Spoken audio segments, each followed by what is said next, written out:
गुजरात के वडनगर का काला वासुदेव चौक, खपरेल की छत वाला छोटा सा घर। ये घर था चाय की रेहड़ी चलाने वाले दामोदर दास और हीराबा का।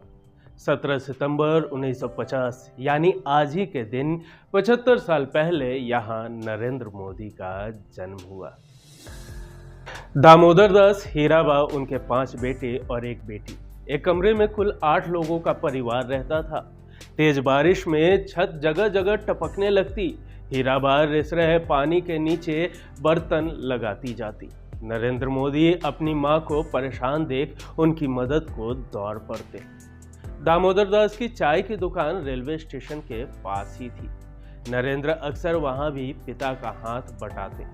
इतनी सी आमदनी में परिवार का गुजारा संभव नहीं था, इसलिए हीराबा आसपास के घरों में बर्तन धोती, मजदूरी करती। इसे याद कर नरेंद्र मोदी अक्सर भावुक हो जाते हैं। 28 सितंबर 2015 को अमेरिकी दौरे पर गए मोदी ने फेसबुक टाउन हॉल में खुद ये बात बताई थी। नरेंद्र मोदी की शुरुआती पढ़ाई वडनगर की कुमारशाला 1 में हुई।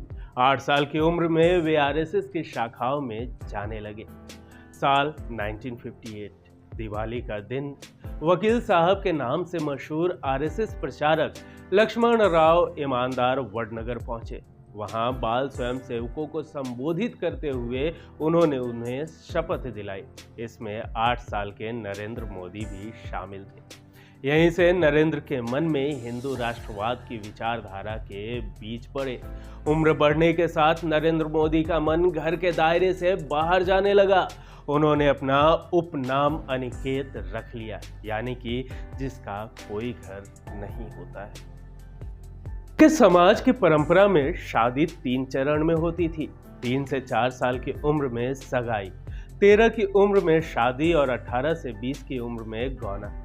13 साल के नरेंद्र मोदी की शादी भी ब्राह्मणवाड़ा गांव की जशोदा बहन के साथ कर दी गई। गौना होना भी बाकी था। एक दिन नरेंद्र मोदी कहते हैं, माँ, मेरा मन करता है कि बाहर जाकर देखो दुनिया क्या है, कैसी है। मुझे स्वामी विवेकानंद जी की राह पर चलना है।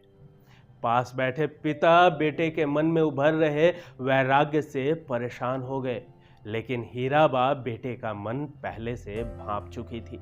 उन्होंने पिता को जन्मपत्री देकर कहा कि ज्योतिषी को इसकी जन्मपत्री दिखाकर आओ। ज्योतिषी कहते हैं कि इसकी तो राह ही अलग है। ईश्वर ने जहां तय किया है ये वहीं जाएगा। इस तरह ना चाहते हुए भी पिता को इनका वैराग्य जीवन मानना पड़ा। घर छोड़कर नरेंद्र मोदी पहले रामकृष्ण मिशन के बेलूर मठ गए। इसके बाद दिल्ली, राजस्थान, पूर्वोत्तर और फिर हिमालय। सबसे ज्यादा उन्होंने गरुड़ चट्टी में समय बिताया। करीब 2 साल बाद मोदी वापस वडनगर लौटे, लेकिन महज 17 दिनों में फिर घर छोड़ दिया। वकील साहब ने अहमदाबाद के डॉक्टर हेडगेवार भवन में मोदी के रहने का इंतजाम कर दिया। यहाँ वे संघ के स्वयंसेवक, फिर शाखाओं के प्रभारी और फिर प्रचारक बन गए। 15 वर्षों तक मोदी ने देश भर में संगठन के विस्तार के लिए जी तोड़ काम किया।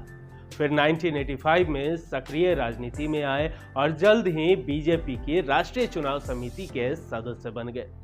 उनके माइक्रो मैनेजमेंट की बदौलत 1989 लोकसभा चुनाव में बीजेपी ने गुजरात की 14 में से 11 सीटें अपने नाम की। साल 1990, लालकृष्ण आडवाणी ने राम रथ यात्रा निकाली। नरेंद्र मोदी ने सोमनाथ से मुंबई तक इसका बेहद सफल समन्वय किया और राष्ट्रीय नेताओं के करीब आ गए। जब 2 साल बाद मुरली मनोहर जोशी ने लाल चौक पर तिरंगा फहराने के लिए एकता यात्रा निकाली, तो उसमें नरेंद्र मोदी दूसरे नंबर के नेता थे।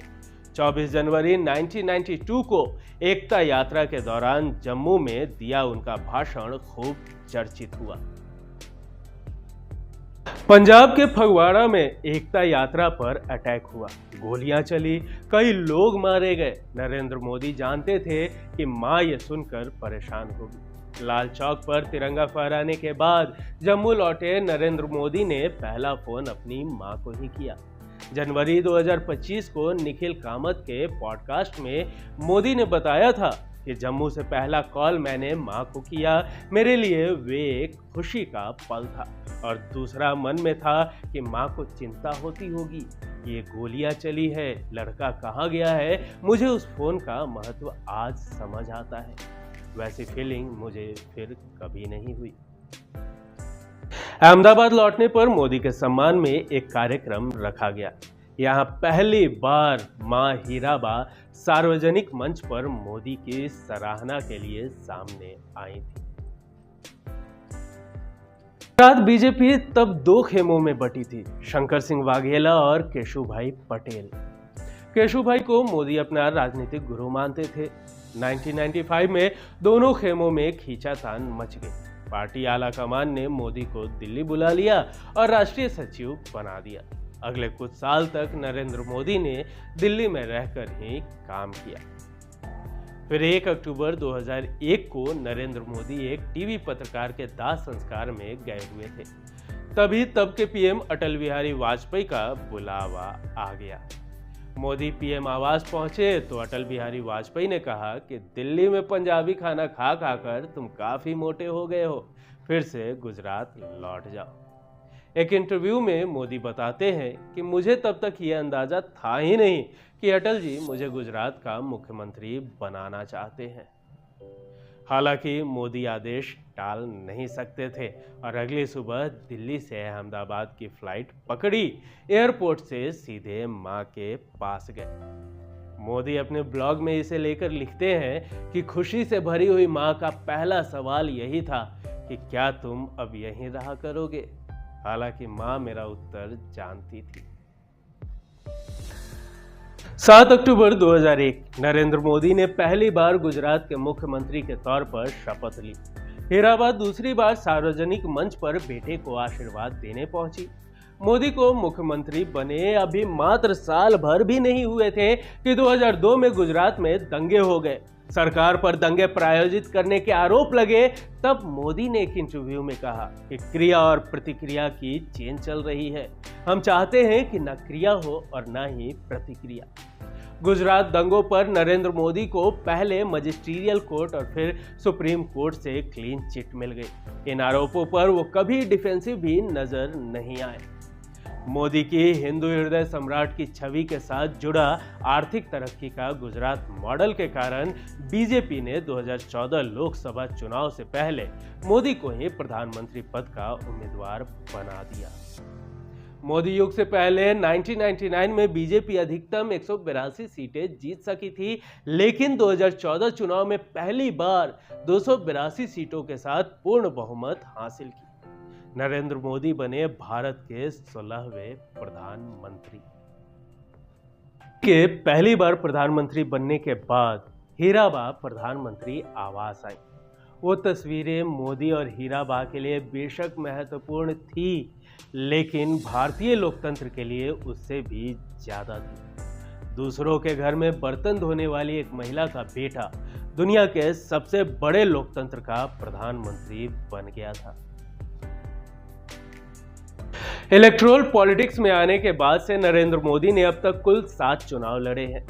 सभी मुख्यमंत्री या प्रधानमंत्री रहते हुए लड़े और सभी चुनावों में एक तरफा जीत हासिल की है। 2019 और 2024 चुनाव जीतकर मोदी सबसे ज्यादा समय तक पद पर रहने वाले देश के दूसरे प्रधानमंत्री बन गए हैं। उनसे आगे अब सिर्फ नेहरू ही हैं।